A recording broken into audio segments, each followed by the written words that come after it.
Hello learners, I am Pradeep Nayak, CEO of Fuel India. I welcome you all to the wonderful world of events. Today we are going to talk about growth and scope of event industry. Well, I have been in this industry for a little more than 15 years and I have seen a tremendous growth in this industry. I have seen the hardships in the industry. I have seen the challenges that industry faced, the difficulties that industry has overgrown to and to what it is today. Today, in the year 2020, we are looking at international platforms, we're looking at global platforms, and many other opportunity. But when I started 15 years back, the scene was completely different. It was still in the nascent stage, but yes, there were a lot of players already existing in the market, and there were some events happening. But yes, there were very few events that was happening as per the international standards. But now, with a lot of investments, a lot of corporates, and a lot of companies moving their base to India, a lot of multinationals who have set up their offices and their factories in India, and many other countries who have invested through FDI and other norms of government in India. And India being one of the fastest growing country amongst other countries in the world, has kind of catch the attention of all the countries across the globe. Also, the government, which has been doing work for the last 8 to 10 years, they have reached out to the global economy, making India as one of the major contributor to the economy and drawing all the attention. I'm sure in various news related to finance and other articles you would have read about that. But let me just touch upon as to what scope would be there for the event industry and what is the amount of growth that we have seen. I have some facts and figures that I have to share with you. For that, allow me to show the presentation. As I mentioned, the topic of the day, growth and scope of event industry. This are some images of the different types of events that we do. So, as I mentioned, event management is looked upon as the sunrise industry in the service sector. Well, yes, our industry comes under the service sector. Well, there are different services, could be housekeeping, could be HR, functioning finance, and many other things which come under service industry. And event as an industry has been seen as the sunrise sector. There are two reasons. Okay, now 10 years back, there wasn't any formal education format for events. Okay. So what happened is that, like, for example, for HR, there is BBHR, BBMHR, etc. They have many courses. For finance, you have CA, you have BCom, MCom, and many other. So for different types of services that come under service sector, there is some or the other vocational or any kind of a formal education format. But for event industry as such, there wasn't anything of that format. I think till at least till 2010. In last 10 years, things have picked up. A lot of institutions have started specialized courses. They have PG diploma courses. They have diploma courses. They have specialization in the graduation program. They have specialization in the master's program. So that's how it is seen as a sunrise industry. The reason being, it came without any strong background. It just came out as a people skill industry. But now, with a lot of formal education, it has got more organized and even better. The industry, which was at 5,631 crore in 2016-17, overall has been growing at 16% CAGR, even overtaking the Indian media and entertainment industry, which is growing at 1130. So in terms of our turnover, it might not be as much as the media and entertainment industry, but in terms of the growth rate that we have now, we've been doing 16% CAGR. Like, if there was a stock option, I would say, with the event industry, that's an awesome return that you can expect. Well, compared to 11 to 13% in media and entertainment industry. Now, this 5,631 crores way back in 2016-17, we are talking about an organized sector. Companies which are private limited, companies which is LLP, companies which is proprietorship, companies which are registered, companies probably through service tax or through GST, they are registered and they are showing their numbers in terms of transaction or doing turnovers, which is completely with corporates or which is done completely in a official way.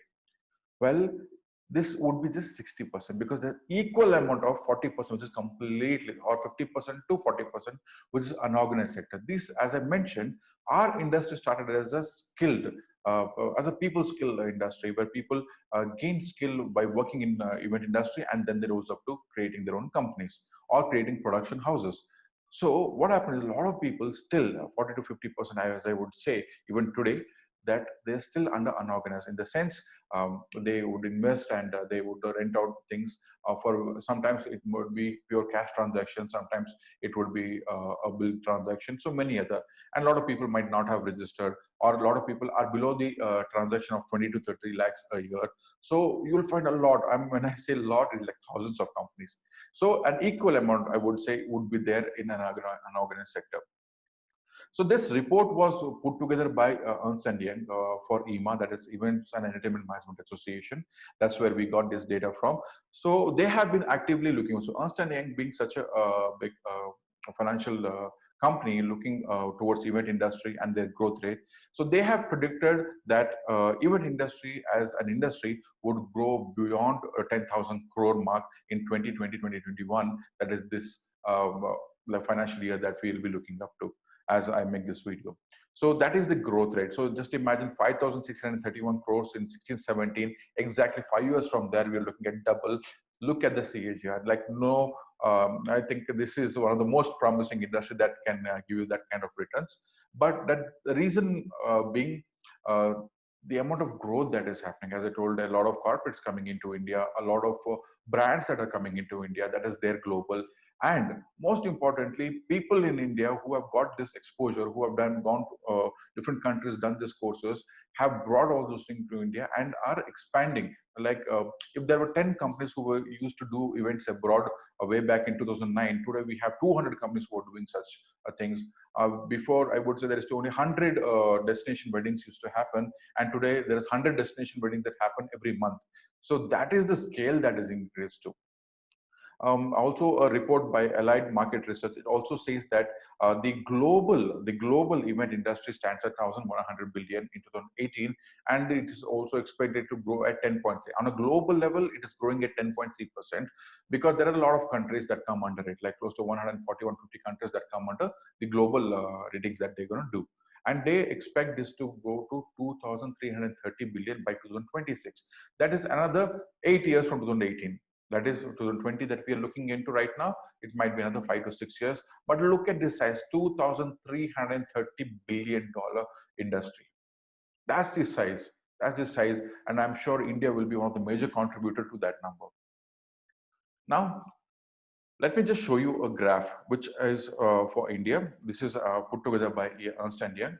So in way back in 2011, if you see, we were at 2,800 crores, and we grew up on a close to 15% CAGR from there, 3,248, then 3,700, and 4,208, and then 6,610 in 2018, and then now we are predicting 2021, because 18, 19, some I think EY reports are yet to be submitted. So once we see that, we'll get the detail. But this is what is predicted. It's going to be a huge jump, and the CAGR is going to be much, much higher there. So this is what I'm trying to say in terms of numbers and graphs, giving you a clear statistics as to how our industry is growing at a very fast pace. Now, industry overview. The largest segment, now you might be saying 10,000 crores. So what is happening at 10,000? Who are the contributors for the 10,000 crore? So the largest segment still says that 90% comes under managed events. Managed event in the sense, for example, our company, Fuel India, or could be Wizcraft, or could be any other company who are managing event for the client. So a client could be anybody, could be HP, could be Biocon, could be Government of India, Government of Karnataka, or Government of Maharashtra, or anything. So we are managing event for them. So 90% of still the 10,000 crores is formed, what we are predicting is by managed events. And only 10% is IPS and activation. That, well, they are seeing it since 2013. But what I see is that all of a sudden, in the last 3-4 years, I'm talking about since 2016-17, the pace at which the IPs are picking up, I think no country is going to match the kind of IPs that we're going to produce. And the second industry, which is picking up rapidly, is sports. Look at the kind of sports that have come to India in the last 4 years. Hockey league, we have very premier badminton premier league, we have rugby tournaments, we have NBA that has come to India, we have power boat racing that has come to India. So there are multiple formats of sports which was not a part of India has come to India, and they are all dependent upon big level of big scale events. So sports event under event, the sports category takes off at a very, very fast pace, as much as 18% per annum growth. That is what people are looking at, and people are looking at specialized. So if you see a small graph that I've put up on the right hand side, so the activations is what we talk about activations, for example, the mall activation or the road shows, etc., etc. That is coming down slightly, the sampling and all those things which come under regular activations. And at the same time, the digital events are picking up because thanks to our government, the Digital India campaign, so they are trying to reach out to the rural through different. So every household, I think, today has a smartphone, and people are seeing a lot of content through their smartphone. So all the events now have a kind of have a digital intervention to it. Whether it's a concert, whether it is a show or an award function, will have some kind of a digital intervention or an overlap. So that's why digital events have picked up drastically and managed events up there. But IP, as you see, intellectual property is growing. Though there is a small percentage of IPs produced in India, but the revenue contribution is huge. So if you see, because for example, Sunburn is an IP, India Bike Week is an IP, we look at many, the India Kids Fashion Week is an IP, Entertainment Show is an IP, Social Nation is an IP. So each IP, the scale, the one IP might be creating a huge turnover. So the percentage of IPs that are happening compared to the managed events is very, very less. But terms of say, if you see here, managed events are 56%, but the revenue they contribute is 53%. But intellectual property IPs is there to 2% of the events that are happening in India, but it is contributing 17% of our event industry revenue. So look at that scope. I would definitely be more than happy to see that, you know, growing to 10% in terms of intellectual property, and the profit growing there to like 37, 38, 40%. That's a great number that we can look at. I'm sure a lot of you might be thinking right now is like, why is Pradeep talking about all these numbers? We still haven't got into the event industry. Like, the reason why I'm talking about numbers is to give you an insight before you take your decision of getting into this industry, and you already taken, I guess. That's why you're doing this course. But before you get into a professional environment, you should know what you're getting into. Gives you a clear picture as to what our industry today is and what it can be in future, and the scope. Here are the opportunities that I would want to discuss with you. So this will help to make your decision even more concrete, and to give you a more clear picture about your future. Specialization in the sector. So what has happened now, because of a lot of event and the types of events that have entered India, so what happens is that before, there has to be one company who does everything. He does weddings, he does everything. So social events, we do sporting event, we do corporate event, we do birthday parties, and like that, everything. So a company will do all kinds of events. Now, with the variety of events that have entered India, with categories and different types of events that have entered India, so one single company can specialize in one particular type. So, for example, Procan International, they are purely into marathons, they're into powerboat racing, they're into sport-related event. So, one company can purely specialize in that. There are companies which are into award category, like India Bike Week, this MTMG. So, they create a lot of IPs. So, there are different. So, what happens is that uh, if you're a person who if you're a person who is a sports enthusiast, you have a deep knowledge about sports, but you are equally passionate about event industry, then it's not compulsory that you get into weddings. It's not compulsory that you get into corporates. You can purely get into sport kind of event. So based on the interest that you have, based on the specialization that you've done, so you can get into that and create that as your forte, create that as a forte of your company, and pursue that, or be a part of that company. That, and today you have an option. Like 15 years back, if I was searching a company which does only this kind of event, searching that kind of a company was almost close to no. But today there are so many companies options that you guys can look up to. You can search for those category or kind of companies and apply with those companies. Like for example, DNA handles the IPL, they handle the ICL. So you are more inclined towards that kind of leagues, then you can join that kind of a company. You are inclined towards Filmfare Awards or inclined towards IFA Awards that happen, then you can join BizCraft. So every company has created their own forte, their own specialization. You can join Encompass if they want to create IPs, or you want to join Event Capital, which has a lot of IPs. Could be the Big Boys Toys, or could be the Entertainment Show. So it depends. Like you want, as a personal growth, you want to learn more about IPs, then you apply with that company. So that is one opportunity that you can look. That today you are able to pursue something that you like under event. Second is educationist. Okay, so here what happens is that in all the other industry, whether it is a design industry, whether it's an engineering industry, whether it's a medical industry, so the formal education is going to be same. For example, medical. What do? You do MBBS and then you do MD. Then you become a doctor. But in case you don't want to become a doctor, you can also pursue as a teacher, because there is a huge requirement of teachers also in the industry, so that they churn out enough doctors for the industry or for the society. Similarly, in design industry, similarly in engineering industry, not every person who passes out of BTech or MTech becomes an engineer. They also become educationists, or they become teachers, or they become professors.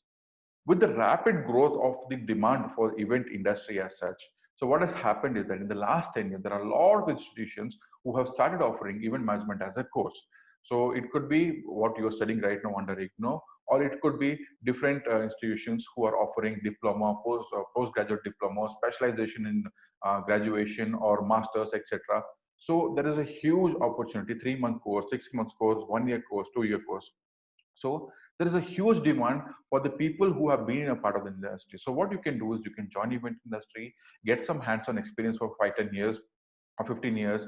If you feel that it is too straining as an industry for you in terms of being outdoor, so at that point of time you can come back and start training people, sharing your knowledge, sharing your information the way I am doing it right now. So I pursue a regular event company. I run an event company which has been performing for the last 10 years. But at the same time, my passion for teaching has always been around. So I take some time off my busy schedule and record such sessions for you, so that it will be informative. So you can also become educators for the industry. Rural penetration. So with the government of India, which has been focusing more on rural for the last 7 years or 8 years, I would say, what has happened is that the Digital India campaign has reached out to rural. Tier 2, Tier 3 cities are seen as the new opportunity places. Urban places could be Bangalore, could be Mumbai, could be Delhi, or could be Chennai. They have kind of outgrown themselves to an extent, sometimes saturated. But the level of events that are coming up at tier 2 and tier 3 cities, it's not because of digital India alone, because the people spending power there has increased. Because of television, people have got so much of knowledge. Because of mobile phones and smartphones reaching there, people have access to a lot of information. So there are a lot of concerts that are happening in tier 2 cities. There are a lot of experiential events that are happening in tier 2 and tier 3 cities. So a lot of companies who used to be only in metropolitan cities now have created branch offices or smaller offices in tier 2 and tier 3 cities.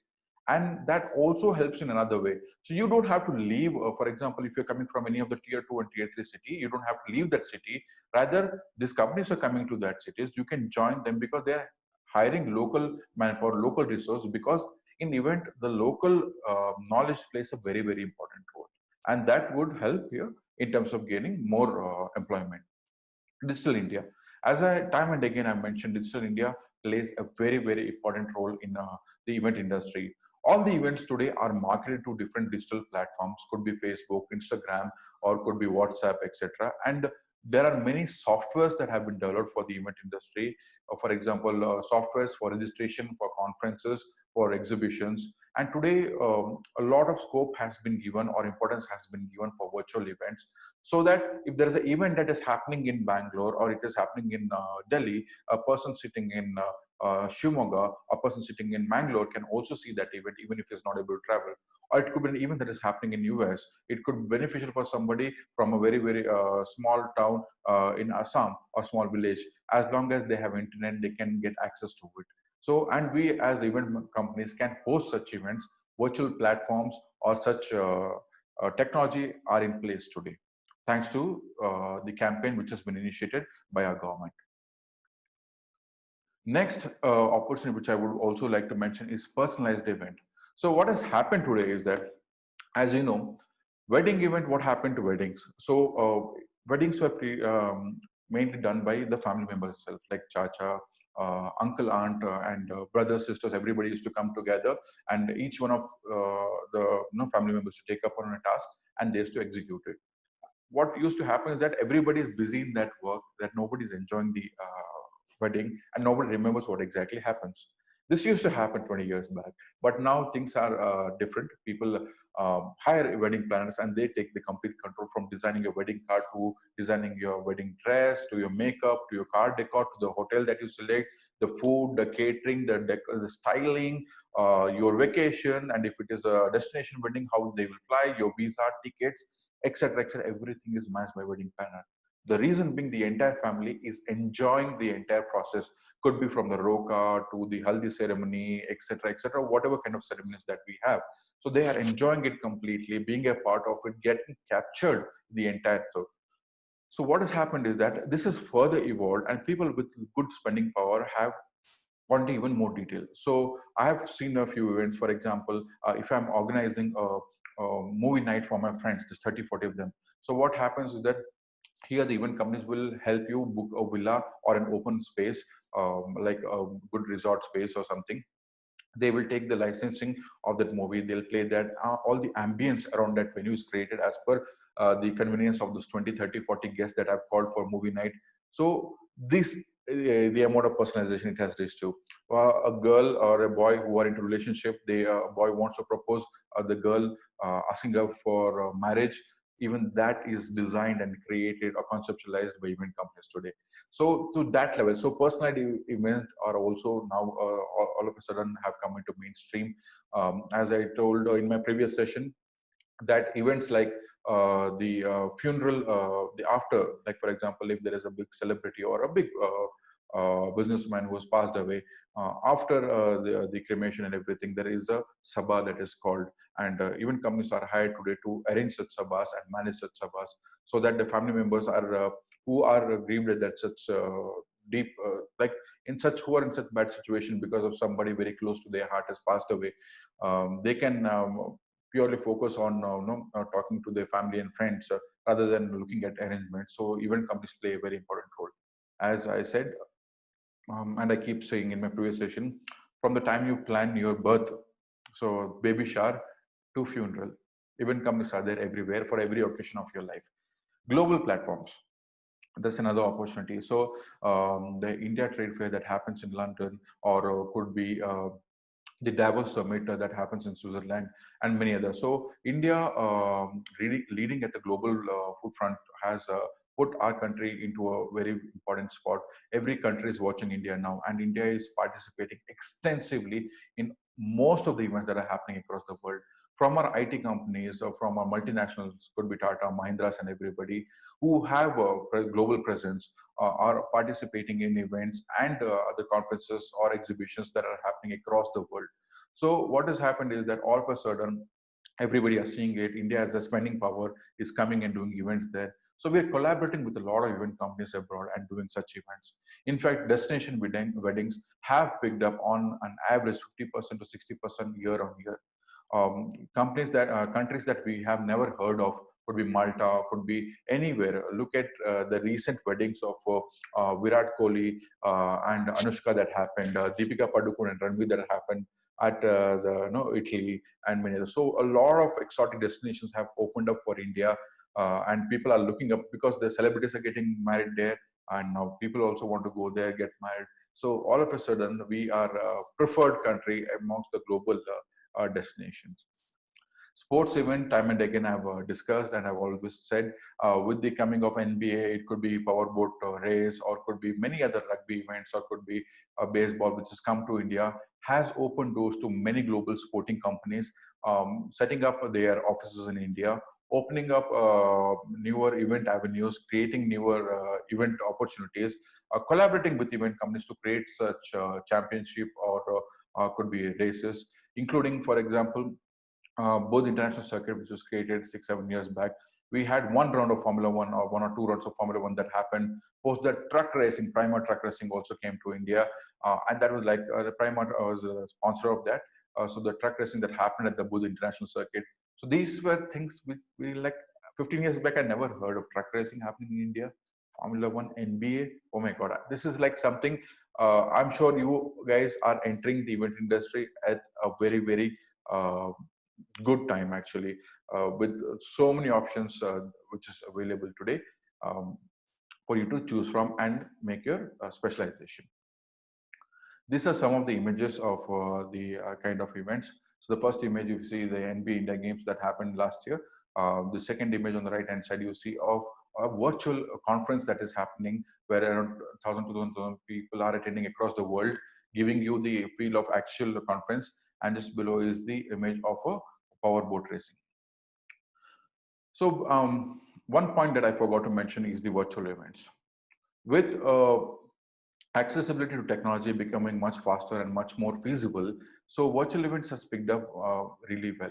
So if there is a conference that is happening in somewhere in Las Vegas, or it is happening in San Francisco, and due to some time constraint, or due to financial constraint, if somebody is not able to travel, so those conference companies have created a digital version of it where you can attend those conferences live.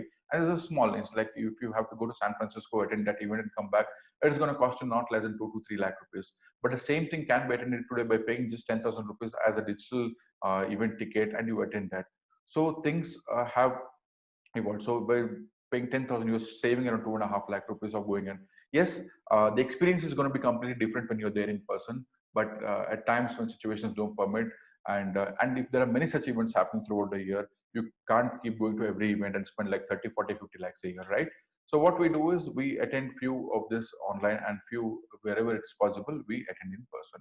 So this has opened up a big opportunity area for a lot of companies to create virtual platforms, to create virtual event companies. It could be even because there is an event that we want to do in India, and that is a speaker who's from a different country, could be from Finland, or could be from anywhere, could be from Antarctica. As long as he's got an internet connection, and in case he's not able to travel, they can do it online. So that's the advantage technology has got today, and a lot of technology companies are kind of focusing on that. So with this, I come to an end of our session, that is scope, growth and scope of event industry. I'm sure this has given you a clear picture as to what our industry can do and what it has been doing for so many years. Companies like Wishcraft and many other who have been there for, I would say, more than 30 years, they have seen how this industry has grown more than what I have.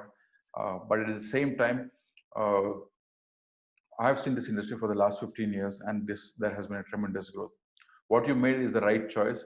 Just that I would suggest that you go and do a little more research on the points that I mentioned today, so that it gives you a clear insight. While you go through the entire course, identify the specialization that matches your interest. It could be outside the industry also. Make that your specialization, make that your forte, and pursue that.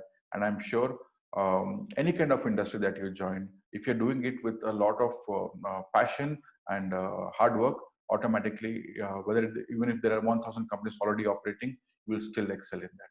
That's my message. Thank you, and have a good day.